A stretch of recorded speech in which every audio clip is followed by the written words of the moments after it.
नमस्कार, मैं हूं मृत्युंजय कुमार झा और शाम के 5:30 बज चुके हैं। अगले आधे घंटे तक आपके सवालों का सबसे बड़ा मंच तैयार है। अगर आपने कमोडिटी में ट्रेड किया है या फिर नया ट्रेड करना चाहते हैं, जानना चाहते हैं कि आपके लिए कहां पर कमाई के मौके बनेंगे, तो आप सवाल पूछिए। नंबर आप नोट कर लें जिस नंबर पर आप सवाल पूछ सकते हैं, 02223001634। इसके अलावा आप 02223001635 पर भी अपना सवाल पूछ सकते हैं।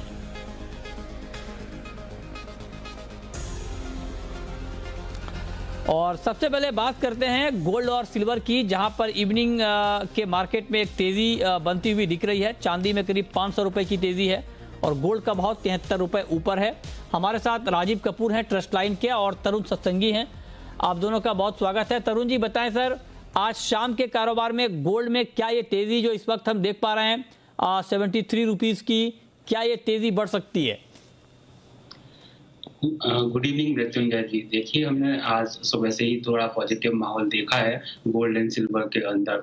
मार्केट में ये ऑप्टिमिज्म है कि जो यूएस के न्यूली इलेक्ट प्रेसिडेंट है वो इकोनॉमी को रिवाइव करने के लिए एक बड़ा फाइनेंशियल एड अनाउंस कर सकते हैं।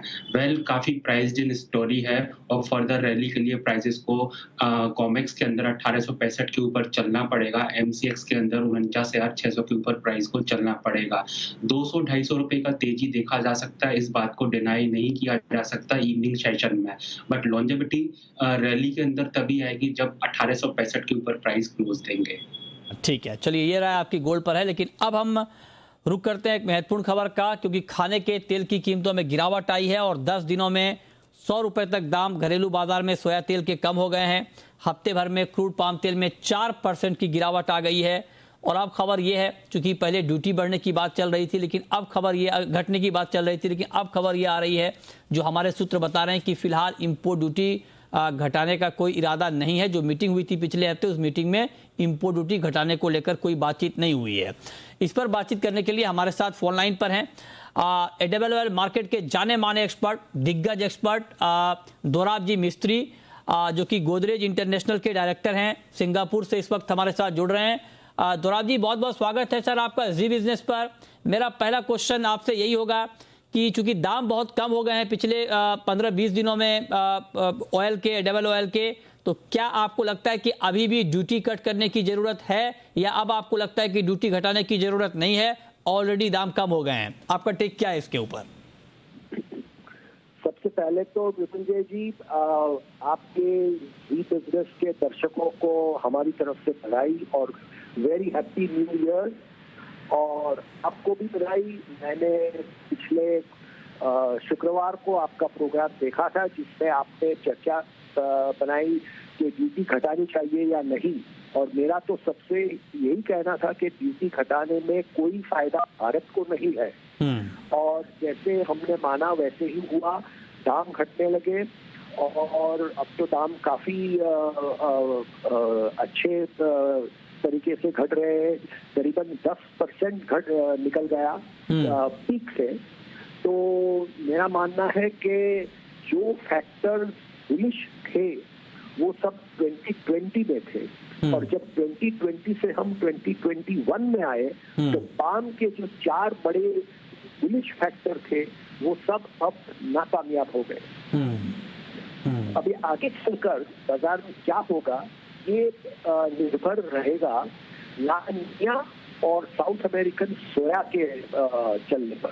अच्छा। और पिछले हफ्ते सोया के पूरे क्षेत्र में काफी अच्छी बारिश हुई है, और इसीलिए आज भी मार्केट में थोड़ी वीकनेस है, और ये हमारे कंज्यूमर्स के लिए बड़ी अच्छी बात है। अच्छा। और मैं तो ऐसा समझता हूँ कि ड्यूटी घटाने के बजाय जो पाम की ड्यूटी घटाई थी 2 महीने पहले, उसको वापस लेना चाहिए और वापस पूरी, जैसे पिछले दिनों ड्यूटी थी 37%, वो लगानी चाहिए।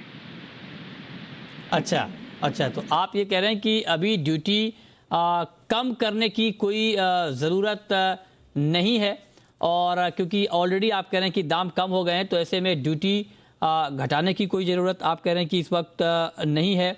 और दाम काफ़ी कम हो गए हैं। लेकिन मैं आपसे एक चीज़ जानना चाहता हूं सर कि इंडिया के पॉइंट ऑफ व्यू से, चूंकि आप सिंगापुर रहते हैं, आप ग्लोबल ऑयल मार्केट को भी ट्रैक करते हैं, भारतीय जो किसान हैं, जो तिलहन के किसान हैं, उनको आगे आपके हिसाब से अच्छा भाव मिलेगा या कम दाम मिलेगा?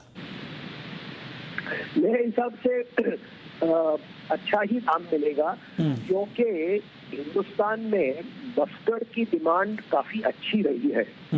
पार्टली ये कोविड के हिसाब से, क्योंकि लोग मानते हैं कि मस्टर्ड ऑयल से इम्यूनिटी, बॉडी की इम्यूनिटी बढ़ती है, और इसके लिए हमारे जो राष्ट्रीय तेल है, जैसे कि मस्टर्ड तेल या ग्राउंडनट तेल या हमारा लोकल सोयाबीन तेल, लोगों की प्रेफरेंस है उन तेलों के लिए। तो मैं तो मानता हूं कि हमारे किसानों को अच्छे दाम मिलेंगे, और सरकार का भी ये फर्ज है कि ये अच्छे दाम किसानों के लिए तैयार करे। और इसलिए जो ड्यूटी घटाई गई थी 2 महीने पहले पाम में खास तौर पे, वो वापस वो रिस्टोर करना चाहिए, और वापस सारी ड्यूटियां एक ही लेवल प्लेइंग फील्ड पर लानी चाहिए।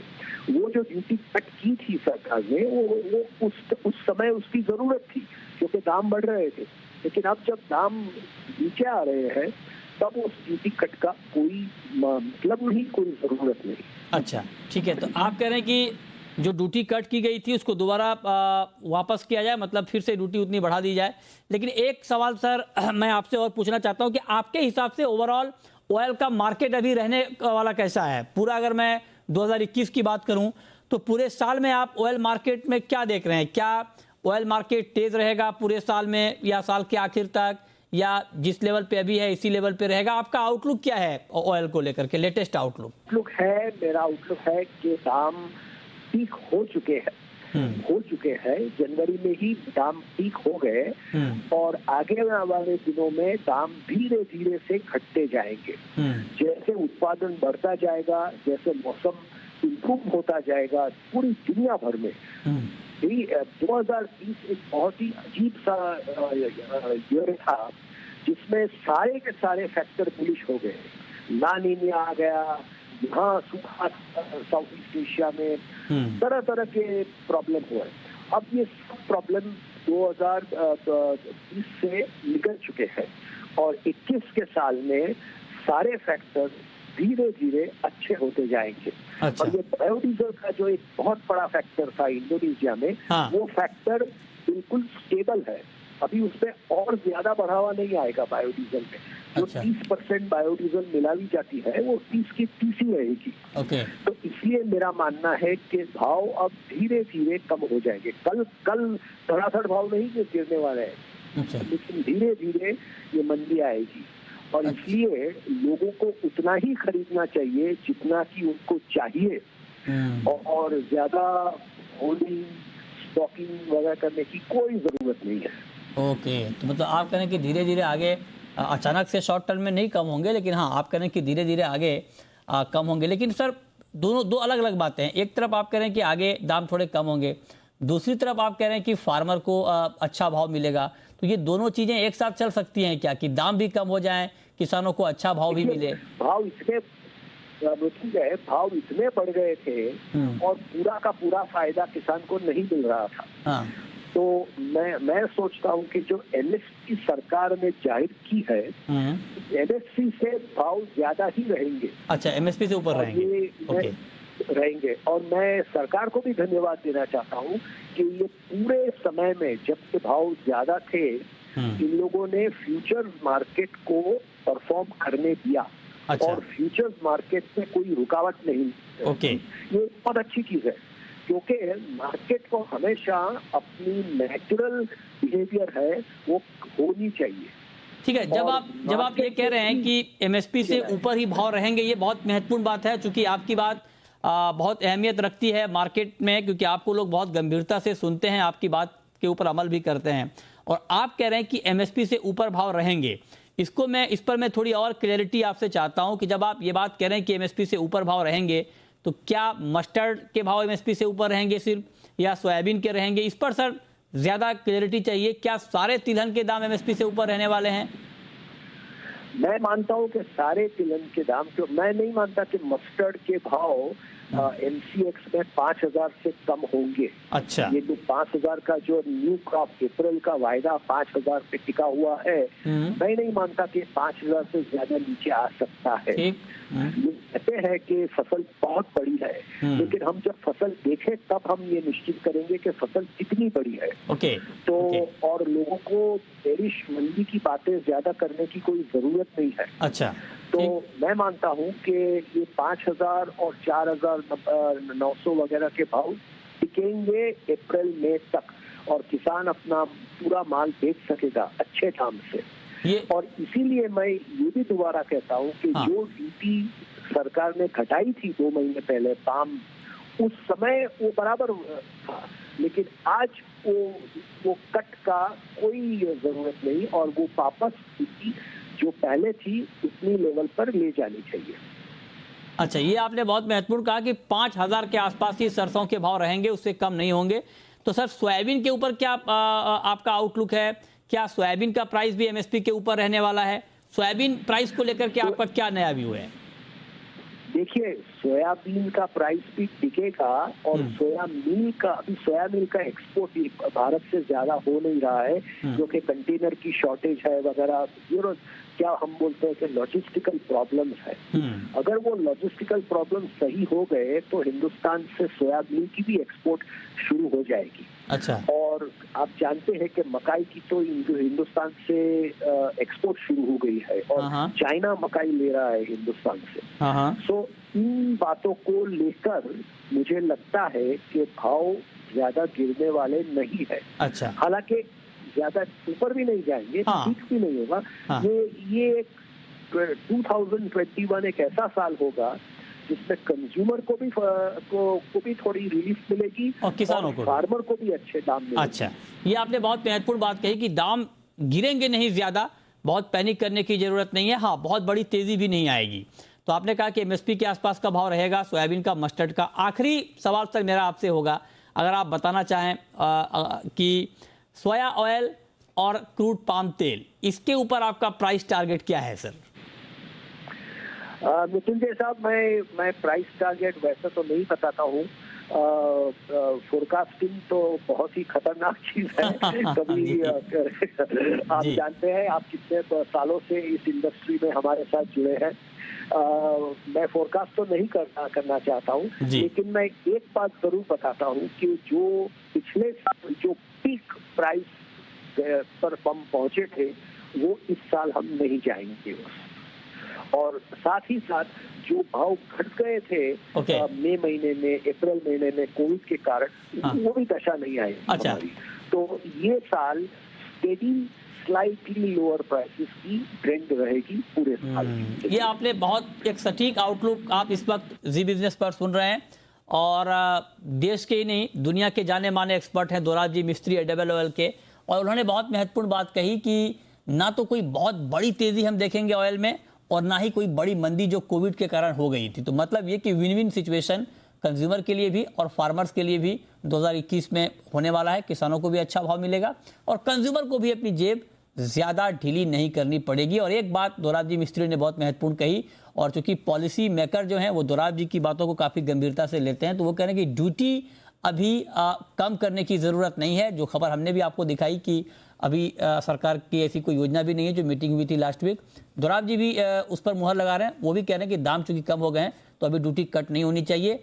इनफैक्ट जो ड्यूटी कट हुई थी पहले पाम तेल के ऊपर, उसको दोबारा वापस रिस्टोर कर देना चाहिए, उसी लेवल पे ला देना चाहिए। बहुत बहुत शुक्रिया दोराब जी मिस्त्री आपका हमारे साथ जुड़ने के लिए इस खास शो में, और डिटेल में AOL मार्केट के ऊपर अपना आउटलुक बताने के लिए और हमारे साथ जुड़ने के लिए। चलिए अब हम लौटते हैं एक बार फिर से मार्केट पर। हम बात कर रहे थे गोल्ड और सिल्वर की। राजीव कपूर जी, आज शाम के कारोबार के लिहाज से मैं आपसे पूछना चाहता हूं कि इवनिंग मार्केट में चांदी में अगर ट्रेड लेना हो तो क्या करना चाहिए?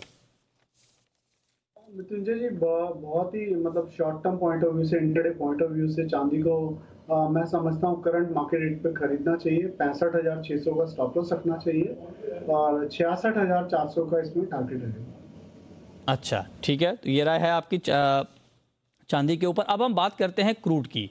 क्रूड में इस वक्त 34 रुपए की तेजी है, 3,847 का लेवल है।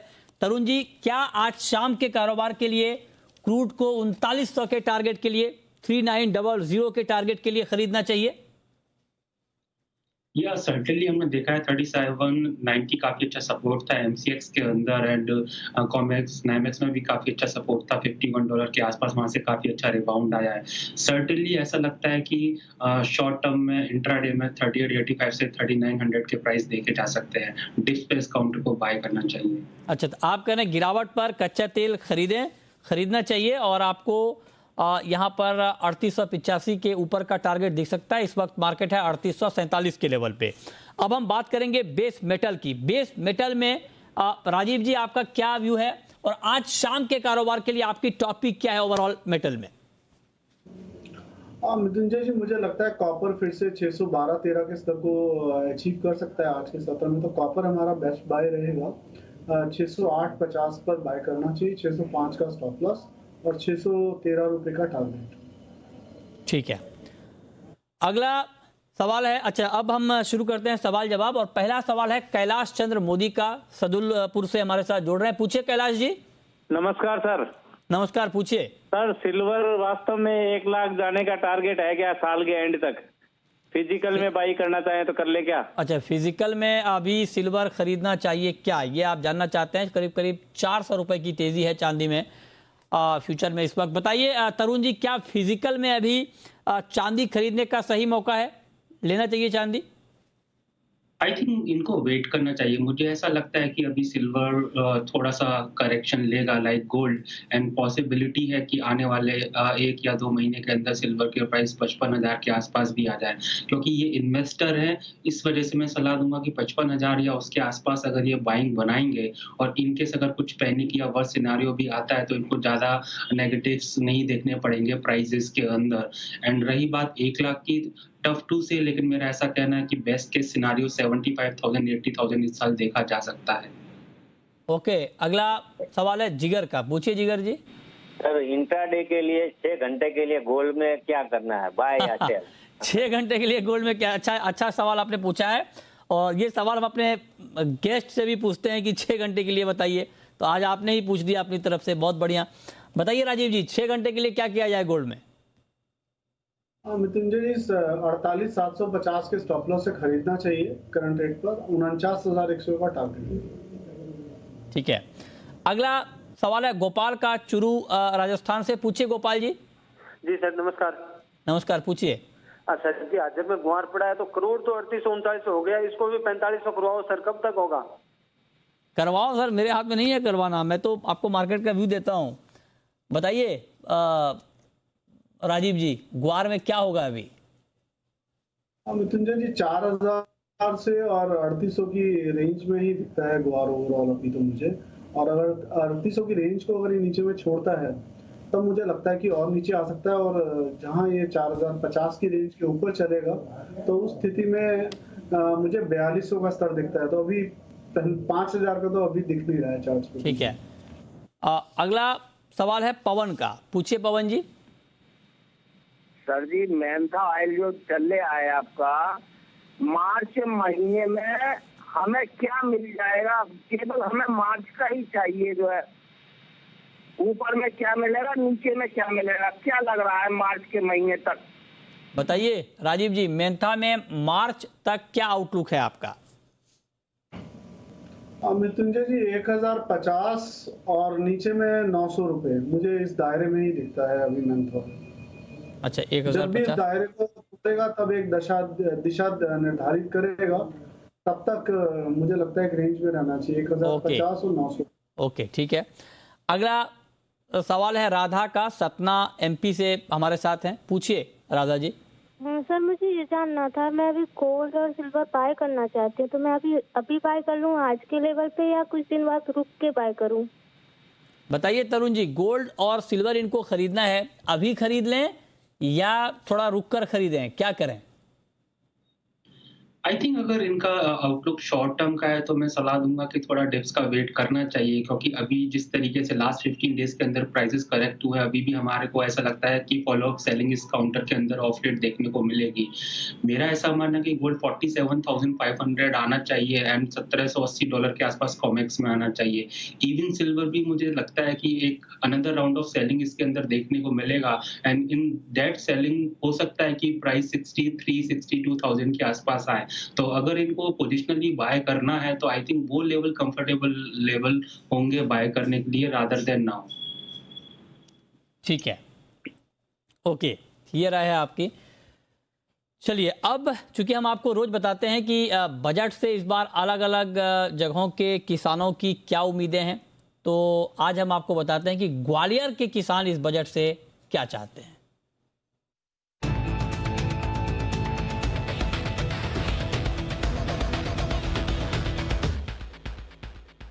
देखिए, बजट आने वाला है। कुछ किसान मेरे साथ मौजूद हैं, हम एक चौपाल लगा रहे हैं किसानों के साथ। इस समय हम ग्वालियर में मौजूद हैं और ग्वालियर के किसानों की क्या कुछ उम्मीदें हैं उन्हीं से जानते हैं। सर, बजट आने वाला 1 फरवरी को, किसान क्या उम्मीद लगाए बैठा है इस बार बजट से? जैसे हर सेक्टर को बजट में देखा जाता है, हर सेक्टर अपनी अपनी जिस तरीके से बढ़ोतरी की जाती है। किसान 70% भारत का किसान कृषि प्रधान देश है, 70% आर्थिक स्थिति किसान से है। तो उम्मीद करते हैं कि बजट में किसानों का विशेष ध्यान रखा जाए, जिससे किसान की तरक्की हो, कृषि को फोकस करके बजट बनाया जाए। देखिए, कोविड का जो काल चला और हमारी जीडीपी जो नीचे आ चुकी थी, उसको थामा किसने? किसान ने। हमारे देश की लाइफलाइन कौन है? किसान है। और देश की कोई भी सरकार हो, वो आती है और किसानों पे बात करती है, लेकिन किसानों का भला कोई सरकार नहीं कर रही है। आज भी मंडियों में भाव मतलब जो सरकारी रेट से भी कम ले खरीद रहे हैं, कोई सुनने वाला नहीं है। किसान खूब चिल्ला रहा है। आज आप देख रहे हो क्या हालत हो रही है किसान की, ऐसी ठंड में बरसा में पड़ा हुआ है, लेकिन कोई सुनने वाला नहीं है। अपनी एक हटता पे डट गए हैं कि नहीं ऐसा होगा, टलका रहे हैं, बार बार बात के बहाने उसको लंबा खींच रहे हैं, जबकि ऐसा नहीं होना चाहिए। किसान प्रधान देश है, किसानों के लिए सबसे पहली प्राथमिकता होना चाहिए, चाहे वो बजट हो चाहे वो हो, किसानों की सुनना चाहिए। नया और युवा किसान ये चाहता है कि उसको सरकार के द्वारा जो भी नई नई प्रणाली बनाई जा रही है, उसका पूरा सुचारू रूप से उसको फायदा मिले। और जो किसान, नया युवा वर्ग का किसान जो खेती करना चाहता है, उसको सुविधाएं राज्य शासन से भी मिले। अगर केंद्र शासन की कोई गाइडलाइन है तो राज्य शासन भी उस चीज़ को सहयोग करें, और सहयोग करने के साथ साथ उनको पूरी सुविधा दी जाए, बीज से लेके खाद से लेके हर चीज़ की, पानी और लाइट और सबकी सुविधा दी जाए। इससे क्या उनकी खेती अच्छी पैदावार होगी और उनकी जो खेती का जो फसल कट के आती है वो मंडियों में न बेचते हुए ऐसी जगह बेची जाए कि तत्काल उनका पेमेंट किया जाए। तो फिलहाल इस बुलेटिन में इतना ही। बहुत शुक्रिया तरुण जी आपका, राजीव जी आपका हमारे साथ जुड़ने के लिए।